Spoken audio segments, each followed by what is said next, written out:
Dans ce nouveau chapitre, nous allons nous poser la question, dans un monde complexe, comment motiver, et pour découvrir la réponse avec le pourquoi. Donc, nous l'avons vu, les caractéristiques du monde complexe, il n'est pas prévisible, donc on doit se focaliser sur le problème, faire des itérations rapides en un mode fail fast. Alors, passons à un exemple. Qu'est-ce que c'est, dans un monde complexe, un effet mineur qui peut avoir des conséquences dramatiques? Donc vous tapez United Break Guitar sur Google et vous tombez sur cette vidéo qui a été vue, vous voyez, 16 millions de fois, YouTube, et qui raconte l'histoire bénigne, ma foi, d'un voyageur, musicien, qui prend United avec sa guitare, il la met en soute, et puis arrivé chez lui, il constate que sa guitare est cassée. Et là, il appelle le helpdesk de United en disant « Vous avez cassé ma guitare, elle n'était pas cassée quand j'ai pris l'avion, etc. » Et là, la personne lui dit « Désolé monsieur, peut-être, mais vous avez dépassé le délai de 48 heures et on ne peut pas prendre de réclamation de cette sorte pendant 48 heures. » Donc il s'énerve, il monte d'échelon en échelon, toujours la même réponse. Et puis finalement, il abandonne. Il appelle ses copains musiciens et il fait sa petite musique, sa petite chanson, vue 16 millions de fois. United break my guitar, they broke my guitar, those bastards from United, etc., etc. Le cours de bourse perd 10%, le président l'appelle, mes chers monsieur, excusez-nous, il dit, écoutez, trop tard, une autre fois, faites mieux. Donc le lendemain, après la crise, le président, il rappelle ses équipes, il dit, mais qu'est-ce que c'est que ces process? Regardez-moi tout ça. Il y a quelqu'un qui sort, non, la personne avait raison. Le paragraphe 14.2 de la procédure dit que toute réclamation sur les bagages doit être faite dans les 48 heures. Elle avait raison. Ah donc, corrigez-moi ça. Donc, soit vous faites le 14.2.c et vous dites, attention, si c'est un musicien, laissez-les lui une semaine et non pas 48 heures. Mais vous voyez bien que c'est ridicule parce que la prochaine fois, ça sera un autre événement. Donc, la solution semble être plutôt de lâcher prise, de laisser au manager de rang 1 ou à l'employé qui reçoit ce genre de téléphone l'intelligence et la discrétion de prendre la bonne décision pour la compagnie. C'est ce que fait d'ailleurs Zappos, où le chargé de clientèle a jusqu'à 1500 dollars à sa disposition pour prendre des actions rapides pour résoudre un problème crucial pour un client. Donc voilà un exemple de monde complexe qui peut avoir des répercussions dramatiques. Dire une action dans un monde complexe. Une autre illustration, c'est ce livre excellent de General McChrystal, commandant en chef en Irak, et il se faisait tailler des croupières par tous les insurgés. Et donc, il applique d'abord la méthode normale et il demande à une boîte de consulting traditionnelle, faites-moi une mapping de la situation pour que je comprenne le terrain. Et là, 3 mois après, ressort ce spaghetti avec toutes des interactions très compliquées. Et là, il comprend, il dit à ses troupes, on est dans un truc 10 fois trop complexe. Donc, soit on prend 3 mois pour essayer de comprendre tout ça, et puis dans 3 mois, ils auront encore changé, ou soit on change complètement de mode d'organisation, et c'est ce qu'il a fait et qu'il raconte dans son livre. Donc, il est arrivé du constat que dans un monde compliqué, on avait une approche matricielle avec des experts un peu partout, bien rangés dans des cases, qui étaient là à résoudre le monde compliqué. Dans un monde complexe, on ne peut plus gérer ça. Donc c'est team of team, des équipes de 4-5 personnes. Vous voyez que les experts, ils sont un peu répartis dans chaque équipe. Ils se connaissent entre eux. Il y a des réseaux informels qui permettent de faire passer le savoir. Et à haut niveau, il y a juste une organisation de coordination qui permet que tout le monde soit aligné. Aussi, autre principe très important, à la tête de chaque équipe, on met un team leader qui est le meilleur dans la catégorie, dans le domaine. Donc il n'y a pas besoin de superviser, de contrôler son travail puisque c'est le meilleur. Il y a juste besoin d'une coordination. Alors bien sûr, toute la difficulté, c'est comment vous passez d'une organisation qui était comme celle-là à gauche et sur celle-là à droite. Alors c'est sûr, quand vous êtes en Irak ou en Afghanistan, il y a un sentiment d'urgence.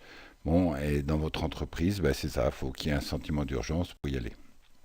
Alors, une très belle démonstration sur comment motiver les gens, comment motiver les acheteurs, managé par le Wire. Donc Simon Sinek, vidéo TEDx qui a été vue des millions de fois, qui explique que voilà, la plupart des entreprises, elles sont dans le what, elles expliquent ce qu'elles ont à vendre.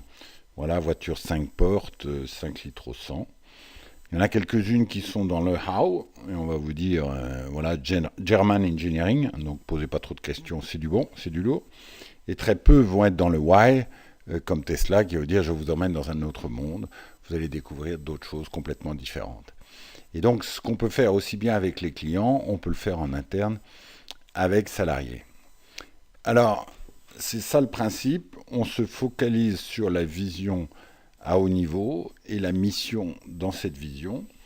Et ensuite, ce qui permet aux projets de pivoter par eux-mêmes, par opposition à du stage gate où on inscrit la stratégie du projet et que dès qu'on doit changer un mot de cette stratégie, on doit repasser en steering committee, ça prend 3 mois et c'est impossible de pivoter.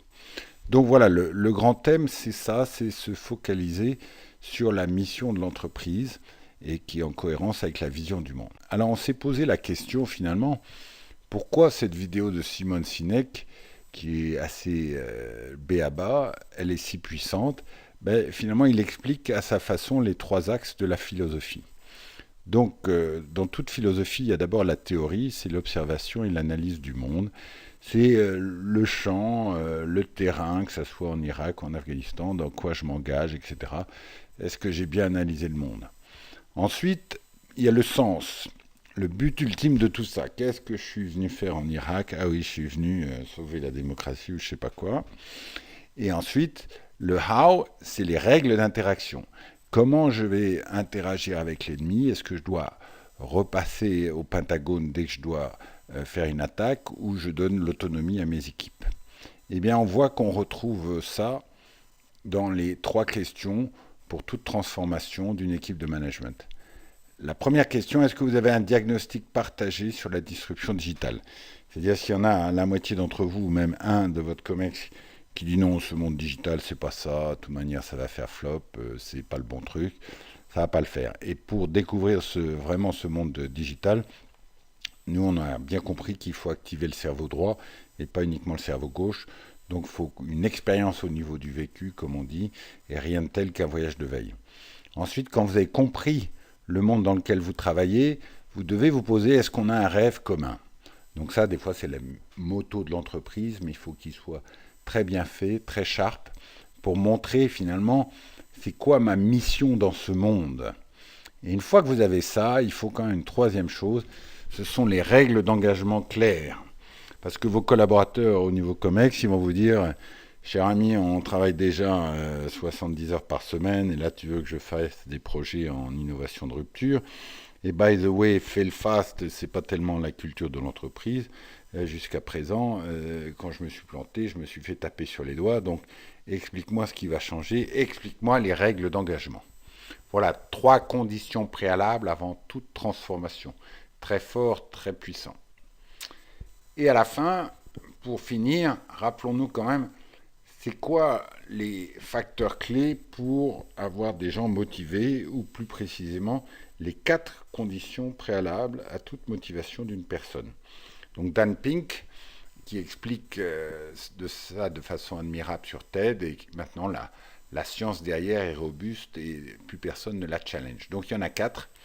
Première, autonomie. Si je ne suis pas en capacité d'autonomie, je ne peux pas être motivé. Voilà, si je suis un petit larbin qui exécute des process, je ne peux pas être motivé. Deuxièmement, le sens. Il faut que je comprenne pourquoi on fait tout ça, quel est mon rôle dans cette grande aventure. Ensuite, le savoir-faire, la formation, il faut que je sois formé, sinon je ne peux pas être motivé puisque je ne sais absolument pas comment on peut le faire. Et enfin, le 4e, c'est une condition négative, il ne faut pas qu'il y ait d'injustice. S'il y a le sentiment d'injustice, ça va me casser ma motivation. Donc très important, vous voyez qu'on est bien loin de la carotte et du bâton qui marchent pour les ânes et pas tellement pour les hommes. Et donc rappelons-nous bien ces 4 conditions préalables à toute motivation.